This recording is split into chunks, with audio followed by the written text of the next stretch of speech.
buy now, pay later is going to be huge, and people are going to be utilizing it more as they get to their credit card limits or their interest payments start to hit if they can't afford to continue to pay those payments. That's why I am on a crusade to teach people about debt consolidation, because there's a lot of people that are getting into credit card debt right now, but not because they are irresponsible. It's just because they're stuck. What do you think about Square as an ad to the long term?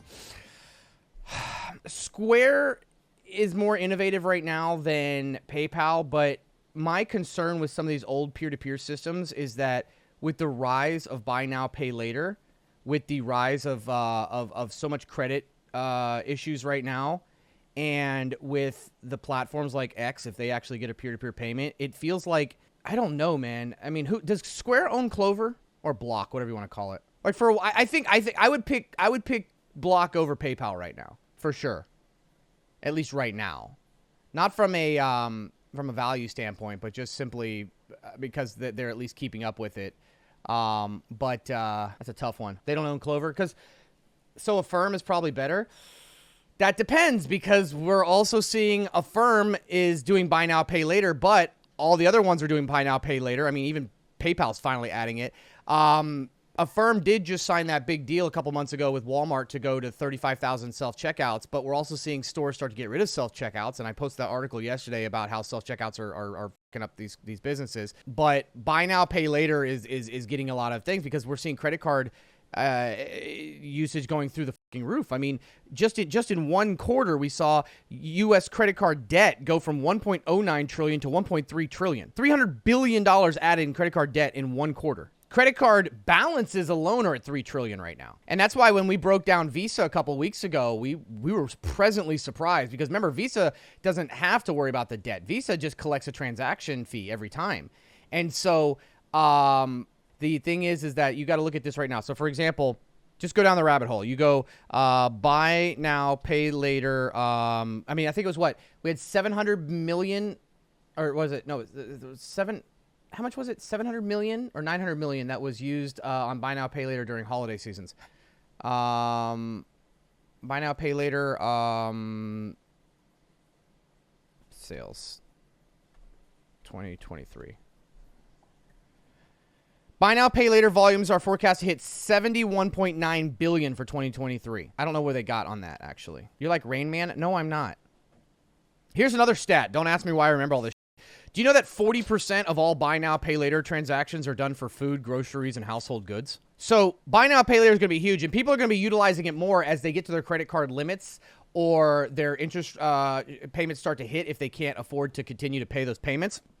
That's why I am on a crusade to teach people about debt consolidation, because there's a lot of people that are getting into credit card debt right now, but not because they are not because they're irresponsible. It's just because they're stuck. And what I want to do is teach people that are stuck on how to do consolidation loans through credit unions and whatnot, so they can get out from under it. Because a lot of people will get into, because here's the thing, right? This is the thing. A lot of people will get, I don't have any markers left. So when you think of people in credit card debt, everyone thinks of some idiot college kid who's out there spending all his money or her money, or you think of somebody irresponsibly buying a bunch of fucking handbags and clothes, right? So that's not the case. It feels like it's the case because that's what we're taught. But there's a lot of people right now that are doing paycheck to paycheck or credit card to credit card. And so many of them, the ones that can afford to, don't understand about cash back or points, right? So they're missing out on all of that, because they could be doing Discover 5% plus 100% matching at the end of the year, 10% cash back at the end of the year, bang.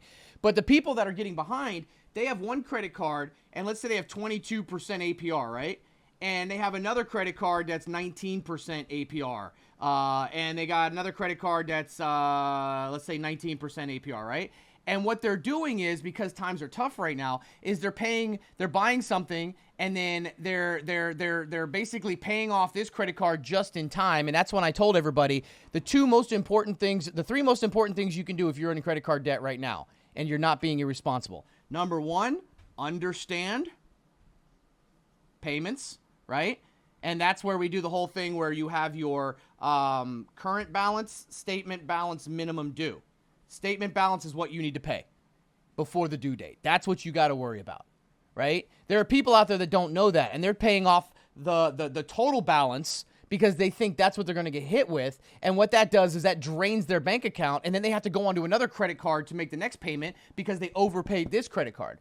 But if they knew they only had to pay the statement balance before the due date so that they don't carry interest charge, they would have more capital. But they don't know that. So they're putting themselves in deeper debt. And when they do that, they have to go to the next credit card, right? That's number one. Number two, if they understood cash back and points, right? So if you're able to survive and tread water without getting hit with interest payments, if you don't have a credit card that's giving you good cash back and points back, you're leaving money on the table. Imagine getting 10% cash back at the end of the year, like on a Discover card, right? And that would be insanely helpful. That's insanely helpful to a lot of people. They're leaving money on the table because they don't know about this because they're not taught that, right? And then number three would be when you finally get caught up, if you get caught up or you finally get some breathing room, how to get rid of this.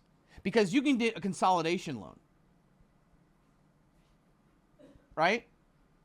This is huge. People don't know this. They'll spend the rest of their life paying interest or paying down these credit cards one after the other, after the other, after the other, and always being behind and not understanding why. And you hit one interest payment or 1 month you're late on. Next thing you know, it's a snowball effect. You're in credit card debt the rest of your life. You never get it. Your credit's ruined. You have to file for bankruptcy, or you have to hope to God that something changes. If they understood how consolidation loans went and they were somewhat decent with keeping up with their payments, they can go to a credit union, right? Open an account. And if their credit's not completely destroyed, or even if it's not even that good, they can take out a consolidate loan. So let's say they owe $3K on this one, they owe $4K on this one, and $2K on this one. That's $7,000, $8,000, $9,000. They go to a credit union. Instead of paying 22%, 19%, 19%, credit union, even at the high end, credit union might give you 8.5% on a $9,000 loan.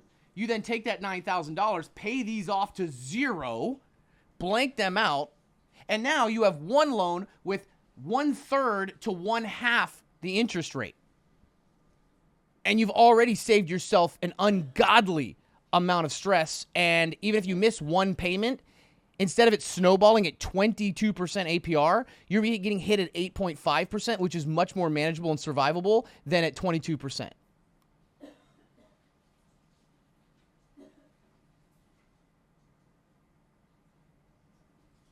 Fun fact, that 1.5 minute whiteboard is more information and knowledge about credit card and credit card usage and how to use it, utilize it, and how to survive it than most people will learn their entire fucking life.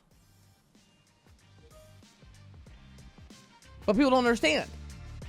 And that's the point. We don't want them to understand. Banks don't want them to understand because then they wouldn't make all the money.